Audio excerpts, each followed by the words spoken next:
নমস্কার বন্ধুরা, দীপাস কিচেনে আপনাদের সবাইকে স্বাগত।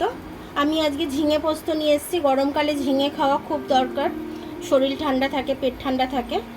ঝিঙেগুলো এইভাবে কেটে আমি ধুয়ে নিয়েছি। আর এখানে আমি আলু কেটে নিয়েছি, পেঁয়াজ কেটে নিয়েছি, আর এখানে পোস্ত বেটে নিয়েছি।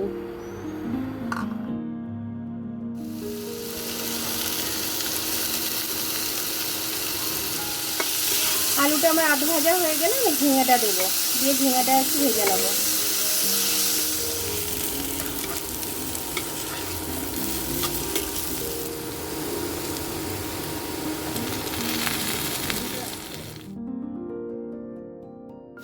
পেঁয়াজটা দিয়ে দিচ্ছি আমি এর সাথে। আমার মনে হচ্ছে কড়াটা ট্রান্সফার করতে হবে। কড়াটা ট্রান্সফার করে নিলাম। এবার আমি এটার মধ্যে সুন্দর করে ভেজে নেবো। একটু হলুদ দিয়ে দিলাম,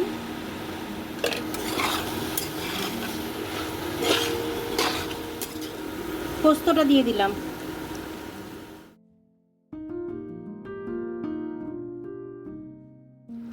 একটু লঙ্কার গুঁড়ো দিয়ে দিলাম, কারণ কাঁচা লঙ্কা আমি একদমই দিইনি। আমি গুঁড়ো লঙ্কা দিলাম, লাল লঙ্কা। আপনারা চাইলে কাঁচা লঙ্কা দিয়ে করতে পারেন। পোস্তটা দিয়ে একটু ভালো করে কষে নিলে পরে খেতে ভালো লাগে। এবার জলটা দিয়ে দিচ্ছি।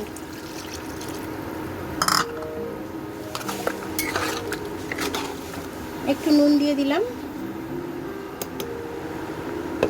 এবার আমি চাপা দিয়ে এটা হতে দেব। ঢাকনাটা আমি খুলে দেখে নিচ্ছি।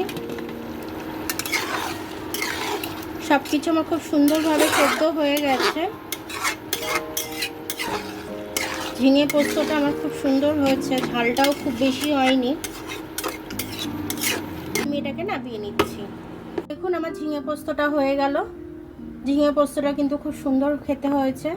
এটা দিয়ে ভাত খেলে এক থালা ভাত খাওয়া হয়ে যাবে, অন্য কিছু আর লাগবে না, ডালও লাগবে না, যেহেতু আমি একটু রসা রসা টাইপের রেখেছি।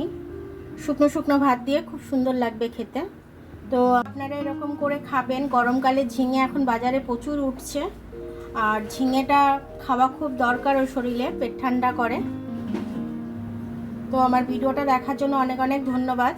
আমার ভিডিওটা যদি আপনাদের পছন্দ হয় তাহলে লাইক, সাবস্ক্রাইব, বেল আইকনটা একটু টিপে দেবেন। আর যদি ফেসবুক থেকে দেখেন তাহলে লাইক আর ফলোটা একটু করে দেবেন। আবার কাল দেখা হবে নতুন রেসিপির সাথে। ততক্ষণ আপনারা ভালো থাকবেন, আমি আসছি।